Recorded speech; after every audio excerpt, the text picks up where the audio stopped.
Welcome back to day 3. I hope this is proving to be a lovely adventure. And lesson 3 just keeps expanding on things. I do not understand anything I see in this room, on this street, from this window, in this place. Apply this idea in the same way as the previous ones without making distinctions of any kind.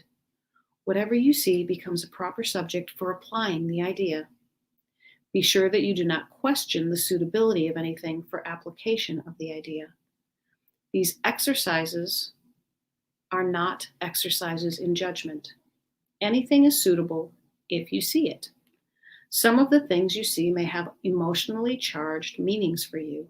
Try to lay such feelings aside and merely use those things exactly as you would anything else. The point of the exercises is to help you clear your mind of all past associations, to see things exactly as they appear to you now, and to realize how little you really understand about them. It is therefore essential that you keep a perfectly open mind, unhampered by judgment, in selecting the things to which the idea for the day is applied. For this purpose, one thing is like another, equally suitable and therefore equally useful. This can be a particularly challenging idea, and as we grow and make the statements a little deeper, you may struggle more with the emotionally charged ideas. One woman I worked with really struggled with the idea that her keepsakes of family events, of landmarks from children growing, school things, weddings, those kinds of things would not mean anything, or that we wouldn't understand what the meaning was, especially when we pick it up and all of those memories come flooding back. Realize that you want to see it as if you are looking at it for the very first time, as if you are looking at it and you have not looked at 100 of these, or you have not looked at this one before. See it as if it's something completely foreign to you. Okay. And now for Tina Spalding's channelings. You are blessed beings indeed. I am that one that you know as Jesus. This is an important year for you. You are here for lesson 3. The early stages of questioning yourself about how you see reality. Now, for most of you, how you see reality is never questioned. You feel perfectly fine to say, that is right, or that is wrong, and she is good, or he is bad. And this looks good on me, but it really looks bad on you. Whatever the judgment is, you base it on your perception of reality. Your emotional feedback from your guidance system, which is the loving system you have been given to tell you how close or how far from love you are, will feed back to you information about the judgments you make. Let me read that one again because it's critically important. Your emotional feedback from your guidance system, which is the loving system you have been given to tell you how close or far from love you are, will feed back to you information about the judgments you make.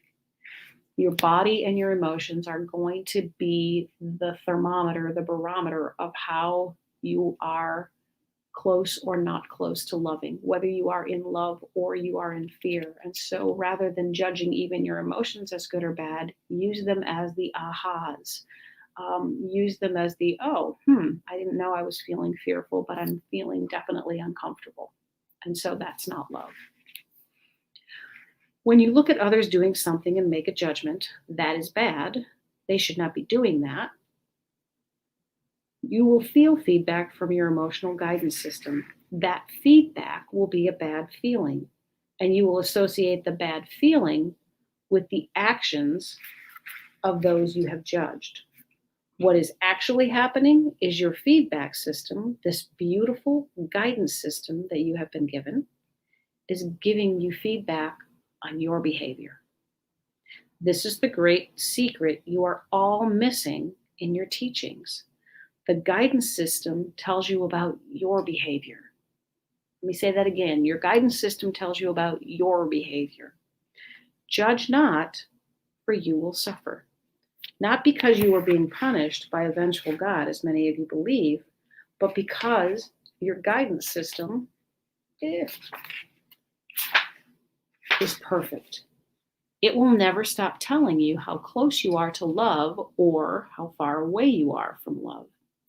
When you observe others' actions and say, that behavior is unacceptable and they are bad people for doing that, your loving guidance system that teaches you how to love will say, mm-hmm.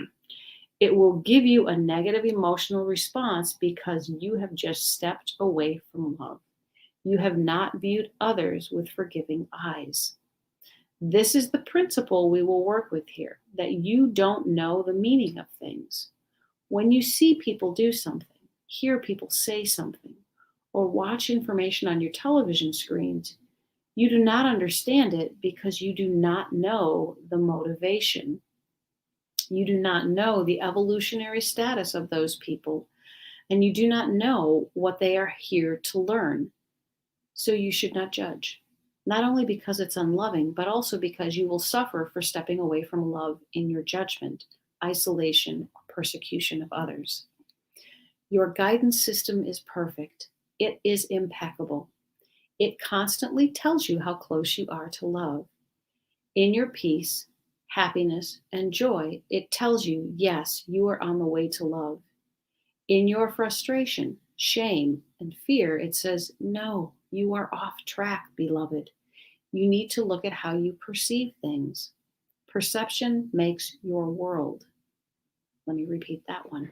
Perception makes your world. It makes your emotional world, and that is all you know. That is all you experience. You think it is out there, but you are experiencing the emotional inner world of your perceptions, interpretations, and judgments. I am that one that you know as Jesus, and we are happy you are here with us today on Lesson 3. Do your lesson impeccably. Pay attention to the stories that you tell about the world and how they make you feel. We will return tomorrow. Wow, that's a lot of information. And if you are new to the Course in Miracles, this can be kind of a mind-blowing, what the heck experience. The world that we see is the world of our perception. It is not a constant state. It is not a reality of the world. And that is why you can have 5 different versions of a car accident or an incident by 5 different people who have seen the same exact situation. I will tell you that when I was on my journey and evolving with this, I was working in a medical clinic and I was listening to the judgments of people walking in late. I've heard it in grocery stores, that customer is X, Y, or Z, and those judgments that follow along.